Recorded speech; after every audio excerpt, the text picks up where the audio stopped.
right, good morning, good morning, good morning. Hope you're having a good morning. Luna, I had a wonderful little walk together. Now it's time for me to have some coffee. She would like for me to also chunk something, but we'll get around to doing that in just a minute. So, here's raising a glass to you guys. Hope you're having a wonderful day out there. Uh, it's 60 degrees. It's a little cool, so I got a jacket on, but I'm not cold at all. Feeling good. Got a gorgeous day today. Sun's shining, a few clouds in the sky, but nothing that blocks out most of the sun. So it'll be an enjoyable day today. So today, I wanted to discuss the difference between ChatGPT, Bing Chat, and I wish I could talk about Google Bard, but even though I signed up for it, I haven't seen it yet. So instead of talking about Google Bard, I'm going to talk about just using Google. Like just instead of using the chats to get your information, what if you just went out there and put some, wrote some uh, stuff into Google? Actually, I had a friend of mine that said he thought the it wasn't much better, the chats, than just Googling a couple of things. So let's talk about that for a minute. I'm gonna put the ball just a little out of my reach, so I had to get up and get it. Ah. So, do you get more information with one versus the other? Answer is no. Almost anything that you get from ChatGPT or from Bing Chat, you can find by just doing searches on the internet and finding different pieces of information. What you really are getting from the chats is um, a time savings because instead of you having to go and read and open up the different um, things, there's a lot of information that the chats already have, and they're better able to fill in any holes that they don't have. So the chats actually start off, if you're doing a search, the search starts off knowing where all these things are at on the internet, all the links and stuff like that. So based on what you put in, it knows where to go find stuff in order to let you see what you're looking for. The chats, on the other hand, have a set of knowledge that is brought in from the outside, and that set of knowledge allows them to kind of have a little bit of a good start. Wish you would drop it off so I could get it, Luna. She makes me get it. It's on the ground. So it starts off with a set of knowledge. The operator, the guy that's running OpenAI, which is ChatGPT and Bing Chat, is it's the engine for those two chats. He says that most of their information comes from public data and from people that they have agreements with. Maybe a lot of it comes from Reddit, for instance. So that information is collected and becomes the basis of stuff before it ever goes out and gets any other information for you.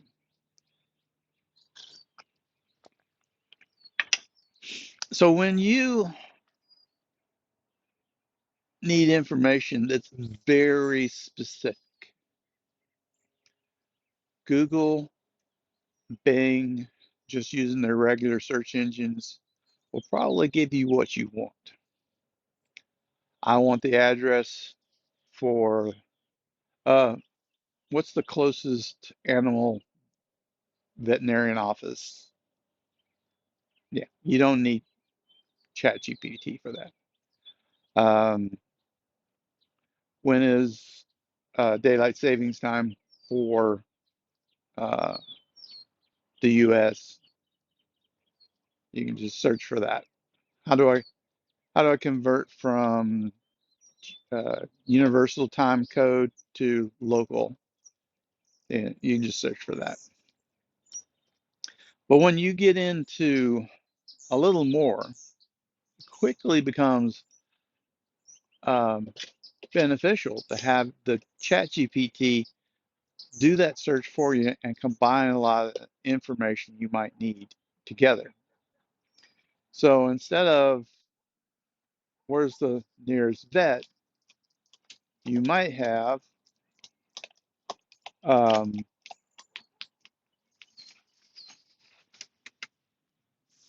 if my dog is diabetic, can I feed him carrots? Well, maybe that's a search. Hold on, that's not a good example. I didn't think this far ahead, unfortunately. I got some better examples later, but they're more technical, the ones I've actually done.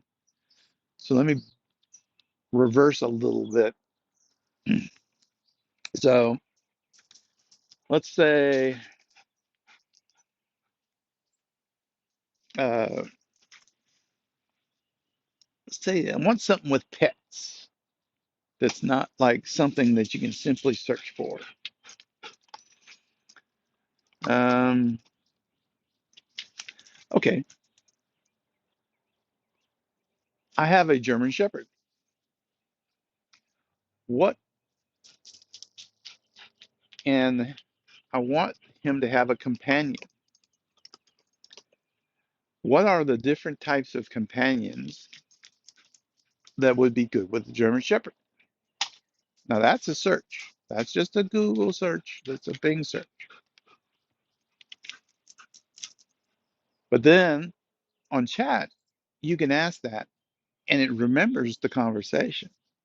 So after it comes back and says, okay, there's these, I'm going to say three different dogs that have a history of getting along well with your dog. Follow-up question. Of those three dogs you suggested, I live in Austin, Texas. Are there any that don't do well in warm climates like Austin? Oh, only two of them actually do well in climates like Austin. Okay, of the two, I also have quite a few nieces and nephews that come over that are young kids. Do any of them have problems or have any behavioral issues in the breed when it comes to children? Oh, no, actually, both of them have a good uh, typical attitude. However, remember, all dogs are not made the same. And even though the breed may be that way, you may want to do some. Here's some links on how you can test a dog for child safety before you make the commitment to a dog, that dog. That's a conversation. You can't, you could find all that information that's in that conversation by taking the information, copy and pasting it, selecting, do search on, you could do a search for each one. But that conversation is a enhancement not only to your ease of using stuff, but it's also, as I mentioned before, it did a suggestion. Here's how you can also make sure that the breed or the dog is might be safe for your children. And I'll give you some links to that. That kind of conversation is one of the big things that's nice with ChatGPT. So that's a great example of how it's better than using the search stuff. Now, somebody could argue, like, Glenn, I don't get it because everything that you said, I can find out on Google. It's out there. It is. It is. But I did it in a 2-minute conversation with the chatbot. How long would it take you to go get that information? Oh, maybe 10, 15 minutes. But I mean, still, why would I want to get it, interact with that thing when I could just do it myself? All right. Now let's get to more of the technical stuff that I know is useful. Because that's the problem that I ran into with my friends. They were saying, I don't know what I would use it for. And I said, I can't solve that problem for you. Um, I don't know what's useful for you. I don't know how it can help you. I can tell you how it helps me. So, um, recently I added some Entity Framework Core software to my project. And when I did that, the debug information wasn't robust enough. With So I got on there and started talking with ChatGPT, and it helped me find two pieces, two uh, GitHub NuGets out there that would help with how I could expand the entity framework diagnostics. And I asked it, oh, okay, I see it. And how can I add it? I actually showed it. This is where I create the database connection. Show me where on what line and what command I would use for it. And it did. If you went to the actual NuGet packages themselves, there was some, helpful hints and help associated with them. And if you looked in there, you could find what it told me. But it didn't really match my code real well. The chat was able to figure out from my code how I would put in the command lines and to have them work effectively. And it worked. I actually had better diagnostics. I had an example I used on here a while back of how I had somebody that had an Excel spreadsheet and I pulled data from it. And I was explaining that to him. And then I was like, yeah, we've got using that code. It would have taken me at least a day to write it. With a ChatGPT, with um, I would say it took me 2 hours between adding it and putting it in there. It was very robust too once I got it done. Haven't had any issues with it. So, right, Luna? He says, yeah, so I don't care. I'm a pretty girl. So those are some examples, and I hope to encourage you. Like I said, I can't help you find what conversations you might want to have.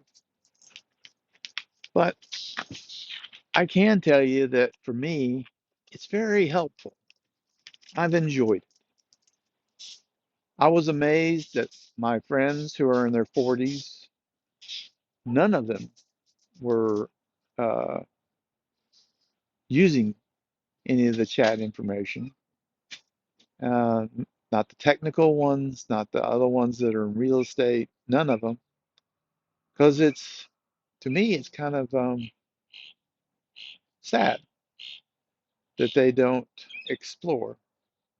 But I guess everybody's different. I hope you get out there and you chat a little bit with their Bing Chat or ChatGPT and use it if you can,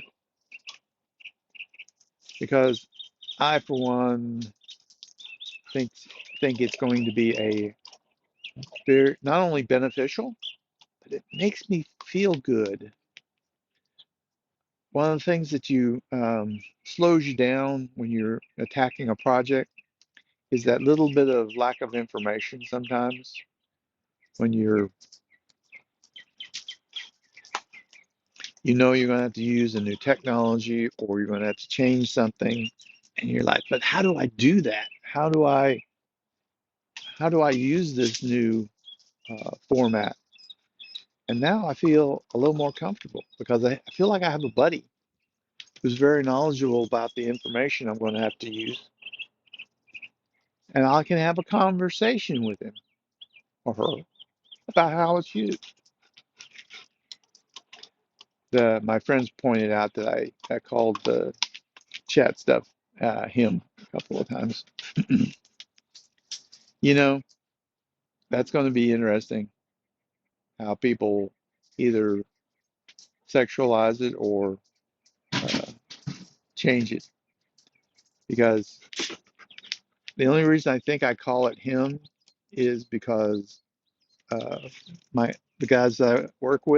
the guys that I work with, I don't work with a girl.